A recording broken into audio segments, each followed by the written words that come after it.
다시 만나게 되어서 반갑습니다. 오늘은 사람을 창조하신 목적은 무엇인가? 아무도 묻지 않을 때는 알았던 것 같은데 막상 누가 물으면 아무든지 이게 대답하기가 그리 쉽지 않은 주제예요. 도대체 하나님께서 사람을 왜 창조하시고 무슨 목적으로 창조하셨을까? 그 창조한 목적을 따라서 살면은 바르게 사는 것이고 잘 사는 것이고, 하나님께서 창조한 목적도 모르고 그 욕심을 따라 살면은 그건 잘못 사는 겁니다. 그는 뭐 인생을 실패하는 거예요. 그래서 성경을 공부한 후에 가장 먼저 우리가 알아야 할 사실이 우리를 창조한 목적에 대해서 바른 이해가 있어야 합니다. 단지 그저 교회 다닌다 혹은 뭐 예수 믿는다 이것까지 되는 게 아니고, 우리 인간을 창조한 목적을 바르게 알고 그 목적을 깨닫고 그 목적에 맞추어 성실히 살아야 그게 바르게 산 것이고 그게 성공한 삶이 돼요. 그래서 오늘은 우리가 정말 하나님께서 인간을 무엇 때문에 무슨 목적으로 창조하셨는가, 그런 문제를 같이 생각해 보기로 합니다. 첫째, 하나님은 우리를 사랑의 대상으로 창조하셨다는 겁니다. 즉 우리를 사랑하시기 위하여 사랑하고 싶어서 우리를 창조하신 거예요. 그럼 우리는 그 사랑을 받아들이고 그 사랑을 받고 감사하고 감격하고, 또 우리도 하나님을 사랑하고 마음을 다하고 성품을 다하고 목숨을 다하고 힘을 다하여 하나님을 사랑하고, 또 하나님을 배우고 하나님을 닮아가고 이렇게 해야죠. 사랑하면은 서로 닮다 그런 말이 있어요. 부부가 정말 서로 사랑하고 오랫도록 같이 살면은 범사에 닮아갑니다. 마찬가지로 우리가 하나님의 형상대로 지음을 받은 우리 인간들이 하나님의 사랑을 받아들이고 그 사랑에 감격하고 감사하고, 그리고 감동받아서 또 하나님을 사랑하고 또 이웃도 사랑하고, 하나님께서 또 창조하신 무생명들, 하나님의 작품으로 지음받은 모든 생명들을 다 사랑하고 관리하고 다스리고, 이런 사명을 띠고 인간이 창조되었기 때문에 먼저 우리가 알 것은, 하나님이 우리를 사랑하시고자 할 때 우리는 그 사랑을 달게 감격함으로 받아들여야 돼요.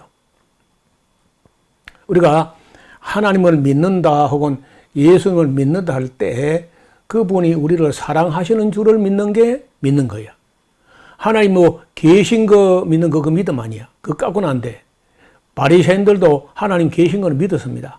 사두개인들도 예수님 말씀하시던 그 독사의 자식들도 하나님이 계신 거, 하나님 한 분인 거 이거 다 믿었죠. 그런데 뭘 못했느냐? 하나님이 우리를 사랑하신다는 사실을 믿지 못했고, 또 그들은 하나님을 사랑하지 않았어요.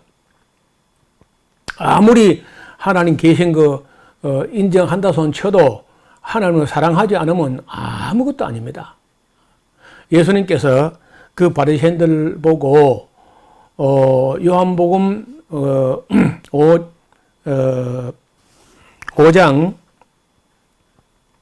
5장에 보면은 너희 속에, 너희 안에 하나님을 사랑한 것이 없는 것을 내가 알았노라, 이렇게 말씀한 적이 있어요. 그래서 우리가 하나님을 인식하되 하나님이 우리를 사랑하셨다, 또 사랑하시기 위해서 창조하셨다는 사실을 깨닫는 것은 매우 중요합니다. 뿐만 아니라 하나님께서 땅 위에나 바다 속에나 공중에나 정말 많은 생명들을 창조하셨는데 이 모든 생명들을 우리 인간으로 하여금 관리하게, 다스리게, 보호하게, 지키게, 또 사랑하고 아끼게 이렇게 창조하신 거예요. 그래서 하나님의 형상대로 지음받은 우리가 하나님의 대리자가 돼가지고 모든 생명들을 관리하고 다스리고 지키고 해야 돼.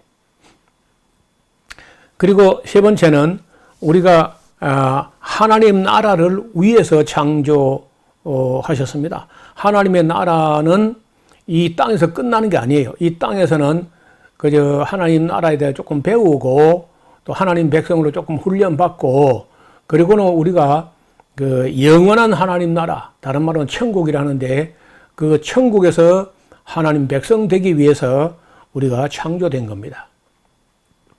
그래서 우리가 교회에서 지금도 훈련받고 교회에서 성경 배우는 것은 그 하나님 나라 천국 가서 어떻게 서로 사랑하고 어떻게 서로 섬기는지 그것을 배우고 훈련하는 과정이에요. 그래서 교회 생활을 성실히 하지 않으면은 그걸 배우지 못합니다. 하나님 나라 백성으로서 도리, 하나님의 닥트린, 하나님의 교리, 진리 이런 걸 잘 배워야 돼요. 하나님의 교리와 진리와 윤리를 잘 훈련받고 배워서 영원한 하나님 나라, 영원한 천국에서 하나님 백성 되기 위해서 우리가 창조되었고 또 우리가 그의 피로 사신 교회에 와서 배우고 있는 겁니다. 네 번째, 우리가 지음받은 하나님께서 우리를 창조한 목적은요, 하나님의 영광을 위해서 창조하신 거예요. 여러분은 그 유명한 예술가, 문학가, 조각가, 건축가 이런 사람들은 전부 다 자기 작품을 남깁니다. 그 작품이 자기 영광이죠. 마찬가지로 이 온 우주와 만물과 인간은요, 하나님의 작품이고 하나님의 영광이라는 겁니다. 그래서 이러한 목적으로 사람을 창조하셨다면은 성도들은 하나님의 창조 원리에 그런 합당한 삶을 살아야 돼요. 또 그 목적을 이루어 가시는 그 과정이 바로 역사의 의미라는 것도 알아둘 필요가 있습니다. 따라서 우리 각 사람, 각 성도들은 이 모든 일을 위해서 자신의 사명을 밝히 인식하고 그 사명을 완수하는 삶을 살아야 그게 바로 사는 삶이고 성공한 삶이야. 돈 많이 벌고 뭐 세상에 출세하고 이게 성공한 게 아니고 하나님 창조하신 목적에 맞게 자기 사명을 깨닫고 그 사명을 다해서 그 예수님처럼 마지막 순간에 다 이루었다. 이렇게 할 수 있는 삶을 살아야 합니다.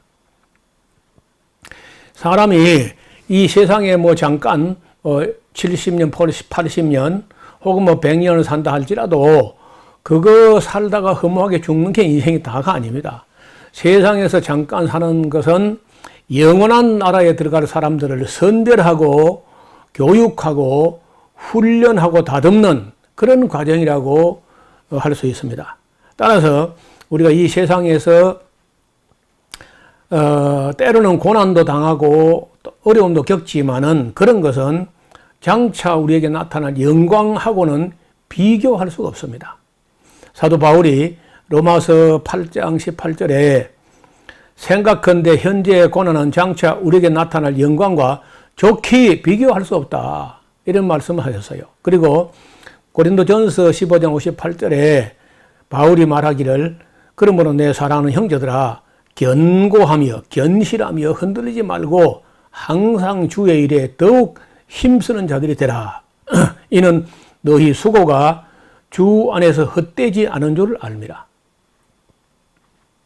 그렇습니다. 우리가 이 세상에서 하나님의 나라를 위해서 훈련받고 연단받고 교육받고 다듬어지고 이러하는 과정에서 뭐 이런저런 약간 어려움이 있다 할지라도 그것은 장차 우리에게 주어질 상급이나 그 영광에 비해서 아무것도 아니라는 거예요.